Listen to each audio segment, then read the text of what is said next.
আমাদের পৃথিবীর রহস্যে ভরা এই গ্রহটি হচ্ছে অনেক অদ্ভুত। এই ছোট্ট গ্রহটিতে এমনও কিছু অদ্ভুত জিনিস ঘটতে পারে যেগুলিকে দেখে আপনার বিশ্বাস হবে না। আমাদের পৃথিবীতে এমন এমন কিছু জায়গা রয়েছে যেগুলিকে দেখে আপনি বলবেন যে এই জায়গাগুলি হয়তো পৃথিবীর নয়, কিন্তু আসলে সেগুলি পৃথিবীতেই রয়েছে। হয়তো আমার আপনার মতো সাধারণ মানুষ সেগুলিকে কোনোদিন দেখেনি এর আগে। রহস্য জগতের আজকের ভিডিওতে আপনাদের এমন কিছু অসম্ভব লাগে জায়গার ব্যাপারে বলতে চলেছি। তাহলে চলুন না কোনো দেরি করে শুরু করা যাক আজকের ভিডিও। হাকা ডলার ভ্যালি, আইসল্যান্ড। এই কথাটি শুনে আপনি হয়তো অবাক হবেন না যে আইসল্যান্ড হচ্ছে পৃথিবীর সবচেয়ে সুন্দর জায়গাগুলির মধ্যে একটি। সমগ্র দেশটিতে ছড়িয়ে রয়েছে পাহাড়, পর্বত ও নদী নালার এক মনোরম দৃশ্য। আর সেরকমই এখানকার নর্ডিক আইল্যান্ড তার নিজের অদ্ভুত দৃশ্যগুলির জন্য বিশ্বের কাছে অনেক প্রসিদ্ধ। কিন্তু আইসল্যান্ড যখন পর্যটকরা ঘুরতে যায় তখন ব্লু লেগুনে বেশি থাকতে তারা পছন্দ করে। হাকা ডলার ঘাটিকে দেখে আপনি অবাক হয়ে যাবেন। এই জায়গাটিতে অবস্থিত দুটি গিজার্সের জন্য সমগ্র জায়গাটি সারা বিশ্বের কাছে অনেক প্রসিদ্ধ। এই দুটো গ্রেট গিজার্স এবং স্ট্রোক হচ্ছে অনেক প্রাচীন, যেটাতে আপনি দেখতে পাবেন একটা গর্তর থেকে বার হওয়া জল ফোয়ারার মতো বার হয়ে অনেক উঁচুতে উড়ে যায়। এমনকি কখনো কখনো এই জল প্রায় 200 ফিট অব্দি উঁচুতে উঠে যায়। এই পুরো জায়গাটির নিচে একটা জলধারা রয়েছে, যে ধারাটির জলচাপ প্রতি 10 মিনিট অন্তর অন্তর বাড়তে থাকে ও যার ফলে এই হোলগুলির মাধ্যমে জল বাইরে বেরিয়ে আসে। যে এই জলটি অনেক চাপে বাইরে বেরিয়ে আসে তখন সেই জলটি একটা কচ্ছপের ডিমের আকৃতি ধারণ করে, আর এটা দেখতে এতই সুন্দর হয় যেটাকে দেখতে সারা বিশ্ব থেকে অনেক মানুষ এখানে ছুটে আসে। এরপর রেনবো ইউক্যালিপটাস। আমাদের পৃথিবীতে ইউক্যালিপটাসের অনেক প্রজাতি রয়েছে। যদি গণনা করে দেখা হয় তাহলে পাবেন আমাদের পুরো পৃথিবীতে প্রায় 700টির চেয়েও বেশি প্রজাতি রয়েছে, যেগুলি বিভিন্ন সাইজের এবং বিভিন্ন রঙের হয়। এগুলির মধ্যে সবচেয়ে সুন্দর হচ্ছে রেনবো ইউক্যালিপটাস গাছ, যেগুলি লম্বায় হতে পারে প্রায় 250 ফিট। এই গাছগুলির খোঁজ সবার প্রথমে হয়েছিল ফিলিপাইন্সে এবং তারপর হাওয়াই, ক্যালিফোর্নিয়া, ফ্লোরিডা এবং টেক্সাসেও এই গাছগুলি এখন দেখতে পাওয়া যায়। এই এত সুন্দর রং বেরঙের গাছগুলি ক্লোরোফিলের মাত্রা বেড়ে যাওয়ার জন্য তৈরি হয়, যার জন্য গাছের পাতাগুলোর রং সবুজ হয়। এছাড়াও এগুলিতে অনেক ধরনের কেমিক্যাল পাওয়া যায়, যার জন্যই এই গাছগুলির কাণ্ডগুলিতে বিভিন্ন রং দেখতে পাওয়া যায়। এই এলাকাগুলিতে কখনো অধিক বর্ষা আবার কখনো হয় অধিক গ্রীষ্ম। এজন্য এই জায়গাগুলিতে জলীয় বাষ্পের পরিমাণ হয় অনেক বেশি, যার ফলে এই কেমিক্যালগুলি একে অপরের সাথে মিশে যায় ও গাছগুলির রং হয়ে যায় এরকম। এই রঙগুলি আপনি তখনই দেখতে পাবেন যখন আপনি এই গাছগুলির বাইরের ছালগুলি তুলে দেবেন। গাছগুলি যত পুরনো হয় এগুলোর রঙগুলিও অনেক সুন্দর হতে থাকে। আমেরিকার বিভিন্ন স্টেটে তো আপনি এই গাছগুলি দেখতে পাবেন, তবে এখন এগুলিকে ফিলিপাইন্সে দেখা খুব কমই মেলে, কেননা সেখানকার পরিবেশে এগুলো বেশি বৃদ্ধি পায় না। ল্যানকুয়াইস ম্যারেনহেন্সিস ন্যাশনাল পার্ক, ব্রাজিল। আপনি হয়তো জানেন না যে সারা বিশ্বের সবচেয়ে সুন্দর সাঁতার কাটার জায়গা কোনো মরুভূমির মাঝের জলাশয়ে হতে পারে। ব্রাজিলে অবস্থিত এই ন্যাশনাল পার্কে কিছু এরকমই একটা দৃশ্য দেখতে পাওয়া যায়। এই দৃশ্যটি পৃথিবীতে অবস্থিত সবচেয়ে সুন্দর দৃশ্যগুলির মধ্যে একটি। এই ন্যাশনাল পার্কে অবস্থিত জানুয়ারি মাস থেকে জুন মাস পর্যন্ত এই ছোট ছোট ঝিলগুলিতে জল জন্মায় ও এগুলো দেখতে লাগে একেবারে লেগুনের মতো।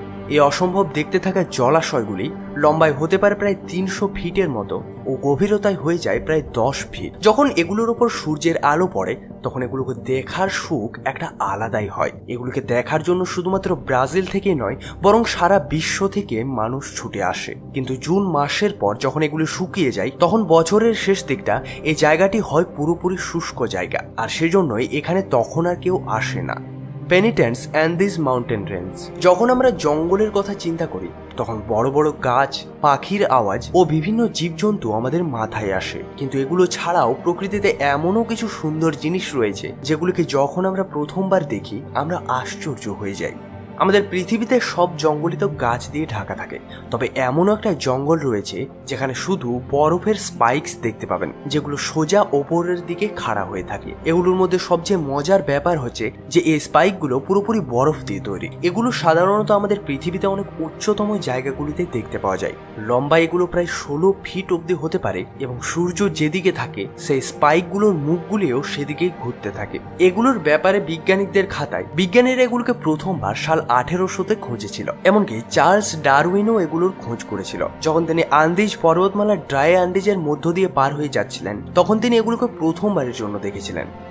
Glow worm cave New Zealand. আমাদের পৃথিবীতে যত সুন্দর দেশ রয়েছে সেগুলোর মধ্যে নিউজিল্যান্ডকেও গোনা হয়। এখানকার নর্থ আইল্যান্ডে অনেকগুলি ছোট ছোট পুরনো গুহা রয়েছে। যখন আপনি গুহাগুলির গভীরতায় যান তখন আপনি যা কিছুই দেখতে পান সেগুলো কোনো জাদুর থেকে কম মনে হয় না। আসলে এগুলি আলাদা কিছু নয়, বরং এগুলো হচ্ছে এক ধরনের পোকা।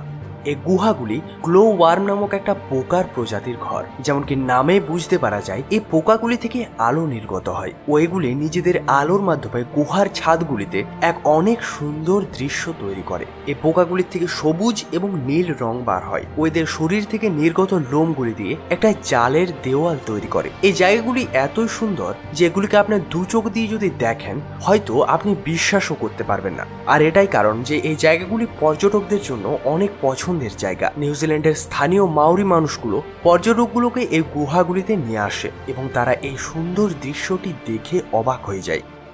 The web, Arizona. রহস্য জগতের আজকের ভিডিও দ্বারা দেখানো এই জায়গাগুলিতে যে কোনো মানুষ সহজেই যেতে পারবে, তবে শর্ত তার সাথে একজন ভালো গাইড থাকুক এবং তিনি যেন ভালোভাবে প্রস্তুতি নিয়ে থাকে। তবে এখন যে জায়গাটির ব্যাপারে আপনাদের বলতে চলেছি সেই জায়গাটিতে যাওয়ার জন্য আপনাদের একটা বিশেষ ধরনের পারমিশন নিতে হবে। এমনকি এই জায়গাটিতে প্রতিদিন শুধুমাত্র 20 জন মানুষের যাওয়ার পারমিশন পাওয়া যায়। আমরা যে জায়গাটির ব্যাপারে বলছি জায়গাটিকে ওয়েব নামে জানা হয় আর এটি রয়েছে অ্যারিজোনাতে। এই ওয়েবগুলি অনেক সুন্দর বালি পাথর দিয়ে তৈরি ও এগুলি নিজেদের মসৃণ ঘূর্ণন রূপ ও মসৃণ লাইনগুলোর জন্য অনেক বিখ্যাত। আসলে এই ওয়েবটি তখন তৈরি হয়েছিল যখন আজ থেকে প্রায় 200 বছর আগে, যখন বালির টিলাগুলো পাথরে পরিণত হতে শুরু হয়। সময় সময়ে আসা বন্যার জন্য এই জায়গাগুলিতে এরকম দৃশ্য তৈরি হয়ে যায়, আর যার জন্যই আজকে আমরা এই জায়গাটিকে বর্তমানে এরকম অবস্থাতে দেখতে পাচ্ছি। পৃথিবীতে যত সুরক্ষিত জায়গাগুলি রয়েছে সেগুলির মধ্যে এটাও হচ্ছে অনেক সুরক্ষিত জায়গা। তবে হ্যাঁ, এই ওয়েবসটি হচ্ছে অনেক ভয়ঙ্কর, কেননা যে কোনো মানুষ এখানে সহজেই হারিয়ে যেতে পারে।